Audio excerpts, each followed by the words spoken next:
Are you sick of the NRL Fantasy buys that everyone else is talking about? Are you looking for someone who's outside of the box, out of the ordinary? You're not wanting Nathan Cleary. You don't want Isaiah Yo. You don't want Payne Haas. All good. I've got you. I'm ready to give you some gambles you can take for NRL Fantasy for the run home. First one here, Cam Munster, absolute unit. We know how good Cam Munster is. He's one of the top 3 players in the game, you would say. And when he's fit, he's just one of those guys who can win a game on his own. Now, Cam Munster's at 625K, has a very high break even for this week. The 43.9 average is not flattering, but I like the look at him against St. George this week. I think he could absolutely kill it against St. George. They let Nathan Cleary score 3 tries last week, and Cam Munster is, for all intents and purposes, a better ball runner than Nathan Cleary, right? So we could see Cam Munster absolutely kill it here. We could see Jerome Hughes kill it as well. I think the Storm in general are going to win this game pretty well. If you do want a pod, it's a risky one with Cam Munster because the upside is that he goes massive for this run home and could average 60 for the run home. The downside is that injury risk is there. He'll probably get a rest before the end of the year, and there could be problems. So I've given this a C+ grade. The upside is huge, but the downside is definitely existent. Next up, Val Holmes, and this is based on fixtures, right? So I'm looking at Val Holmes. I'm looking at the run home for the Cowboys. I think it's pretty attractive. 577K is a big discount for a guy who could be one of the top fantasy centers. When I did a numbers analysis on this, Val Holmes had one of the better upside scores out of all centers in fantasy. So I look at him, 47.9. I think that could bump up to 55 for the run home. He's got the Tigers this week too. And you look at last year, they pumped out 70 points against the Tigers. This week he comes back against the Tigers. Murray Talangi's back outside him as well. So it's a stronger edge. And it means that Val Holmes is going to get more ball, more quality ball, and score more tries in this game. So I think he could be the top scorer in fantasy this week, which is a massive call. But I reckon we get an 80+ score out of Val Holmes this week.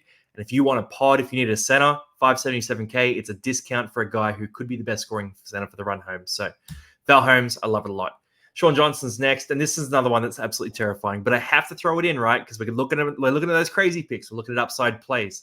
And when I look at Shaun Johnson, 658K, it's a discount, 51.9. It's a lower average than what you'd expect. He's normally like a 60, 65 guy. When you look at last year, it's a D- grade because it is so risky. Now, the Achilles injury is still bothering him a bit. He's coming back from injury this week. The Warriors aren't playing great footy. The plus is he's playing against Parramatta. I'm a Parramatta fan, all right? So you can't get mad. But Parramatta aren't tackling much at all right now. So I look at Shaun Johnson and I think, you know what?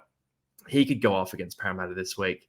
Now, if he stays fit, this is an excellent buy. But that's an if he stays fit question. And that's with the Warriors sort of fading from the finals as well.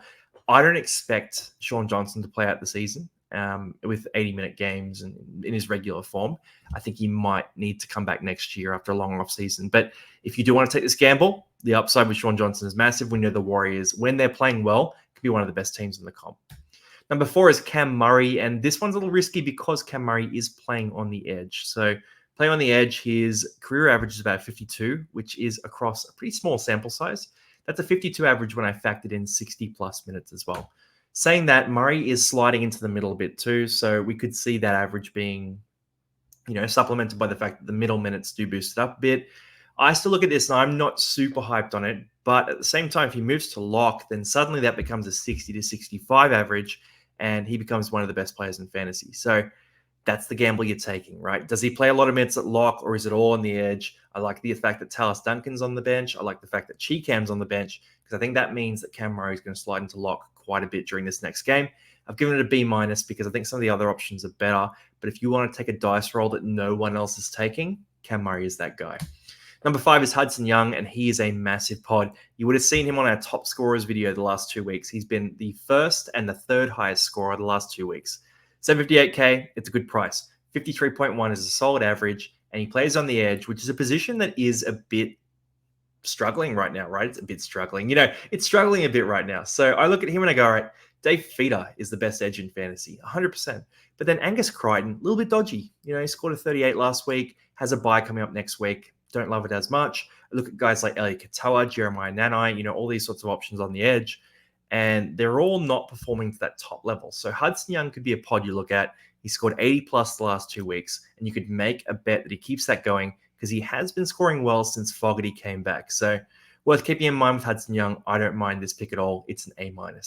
Anyway, that is our crazy picks for round 22. Let me know if you're going to take any of these ones, because they're really risky. They're really risky. I think Val Holmes is the safest one. Hudson Young as well. The others are pretty wild. But if you want to take those dice rolls, if you want to take a shot, so be it. I love and respect the bravery. I'll see you guys in the next video. Peace out.